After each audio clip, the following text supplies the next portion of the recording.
একক সংখ্যাগরিষ্ঠতা নিয়ে সরকার গঠন করছে বিএনপি, সংসদে কার্যকর ভূমিকা রাখবে জামায়াত এনসিপি, আশা বিশ্লেষকদের।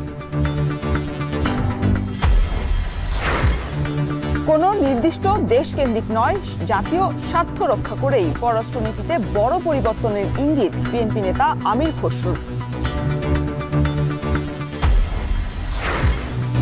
ভোটে অনিয়মের অভিযোগ জামায়াত এনসিপির, কর্মী সমর্থকদের উপর হামলা, অগ্নিসংযোগ বন্ধ না হলে রাজপথে নামার হুঁশিয়ারি।